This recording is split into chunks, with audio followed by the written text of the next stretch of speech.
My name's Heather Delegati. I wanted to touch bases with the Breonna Taylor incident. We all know that there's issues with police brutality and there's ongoing issues with the government allowing criminals to become cops.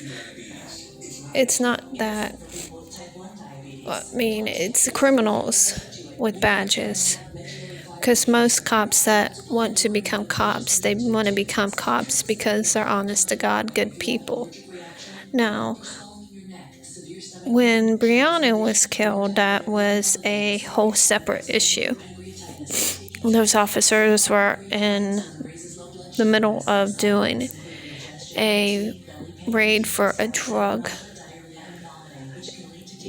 search on her premises because of her two boyfriends that she was involved with, and both of them were not good people. We have to take accountability for our actions, and you can't blame society because your child was involved with the wrong people. You have to take accountability for your actions. You can't say, oh, my daughter was a perfect angel, she was this, she was that. Cops hate black people. That is by far not the truth. That's a racist comment in itself. You're racist if you believe every cop out there is racist. You're racist for even saying that. Cops become cops because they want to help people. They want to save lives. They're good people.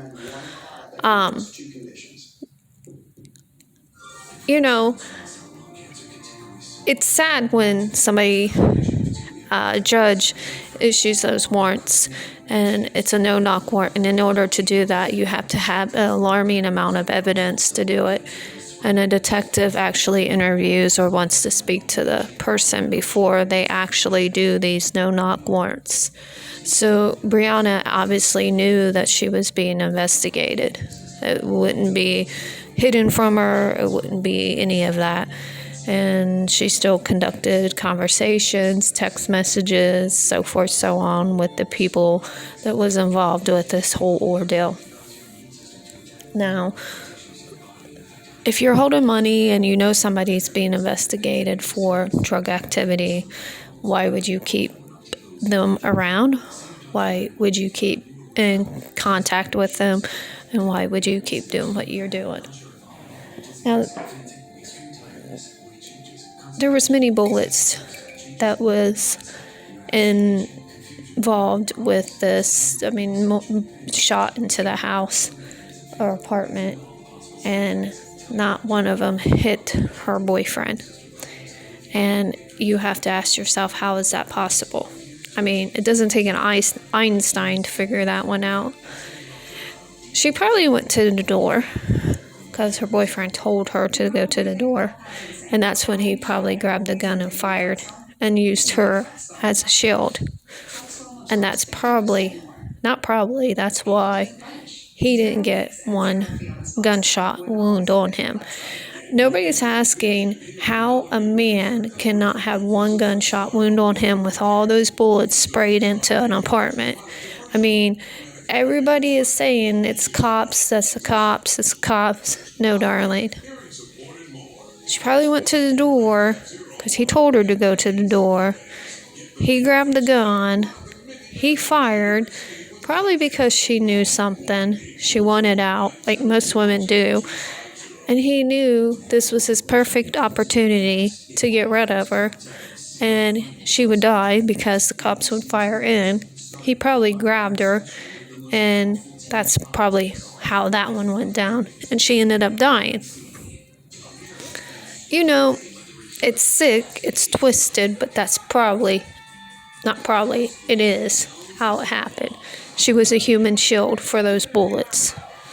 Now, a lot of people don't want to admit that's how it happened. They probably want to have more money. They want to blame the wrong person for the reason she died. But blame the person who actually did it and ask yourself, how did he not have one bullet on him? So, as a person whose grandfather is a cop, and I've been a victim of police brutality myself, you don't involve yourself with people that are criminals. You take herself out of the picture.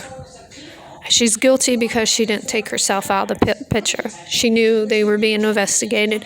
She didn't take herself out of the picture. You report the situation to law enforcement. You try to get help. You try to isolate yourself away from the incident. Those are the people you want to help. People like myself that's been victims of police brutality. There are people that file false reports on you. Then they continue to use the government system to manipulate it like a cop would. And they continue to cause you problems, and you get death threats. You have horrible things that happen to you. You are hurt financially. You're hurt and jumped. Body cams are destroyed. Evidence is destroyed. These are actions that are actually proof that you've been a victim of police brutality. Not somebody that's staying in a relationship, not somebody that's not taking themselves out of the actual situation and saying, somebody that's running from danger. That's somebody that doesn't want to be a part of any of it. Brianna stayed in the relationship. She didn't run from it. She's just as guilty for staying in the relationship. When I was part of police brutality, I ran from the isolated incident of police brutality, of abuse. When she was in that relationship and she knew that they were doing what they were doing, she didn't take herself out of that relationship. She did not report it. She knew that they were doing drugs. She knew that they were being investigated. She knew all this, and she did not take herself out of the situation. With me, when I was a victim of any kind of police brutality, people making death threats towards me going through what I'm going through, I reported it. I isolated myself. I ran from it. I got myself as far away from it as possible. That's somebody that's doing the right thing. So what I can't understand is how somebody can stay in that situation and then they get hurt, they get killed, and all of a sudden it's the police officer's fault. It's not the police officer's fault. It's her fault for making the wrong decision. I'm sorry the girl lost her life. I'm sorry she died. But the police officer was actually doing his job. He wasn't doing anything wrong. People who do not take themselves out of that situation and then they want to scream, well, how is it? Want to scream victim. That's wrong. There's people out there that are actually victims and they need help, but they can't get help because they're white, because people like this is using the system and they're manipulating the system. Now, what happened to Mr. Floyd was obviously wrong. That should have never happened. And people like myself, what's going on with my situation, I can't get help because of stuff like this that's going on. And we have to go, white people can't get help. We have to go through loops and loops and loops after reports after reports. If we were to pick up a phone and call a lawyer for help, we won't get one return phone call, not one. But if a black person was to call a lawyer, all kinds of people would call them back. That's horrible. And then we have such horrible misconduct, horrible abuse, much worse than what these so-called incidents, and they put a lot of these black people put themselves in it, like grabbing a police officer's gun, grabbing their taser and running with it. Well, what the hell do you expect that's going to fucking happen to you? That's causing your own negligence of getting it's negative. You're going to get harm done to you if you grab a police officer's gun and run with it. That's nothing to do with the police officer. If the police officer shoots you, that's because you grabbed this damn gun. That's just like the Breonna situation. Now, Mr. Floyd's incident's different. He didn't deserve to die like that. Now, you guys make it so hard. You see that he got money. Now, everybody is thinking, well, if I find a loophole and twist it, then I can get money too. And that's what you guys are doing now. And it's wrong, because people like myself and other people that have actually been victims of police brutality, and there are horrible cops out there, just like the one that did it to Mr. Floyd. And they don't discriminate. Trust and believe. They don't discriminate against race. They don't discriminate against Mexicans. They don't discriminate against, they will target anybody and everybody because they're criminals. They don't care who you are. They're going to treat you just the same. And if you believe it's your color, you're full of shit. They're just going to target you no matter who the hell you are. And you guys make it so hard for the rest of us who try to file reports. We don't even get looked at. Mexicans don't get looked at. Whites don't get looked at. Orientals don't get looked at. The rest of us don't get looked at. Only your cases get looked at. And then they just settle with you because you scream and cry about it. And the rest of us, our shit just gets thrown by the wayside.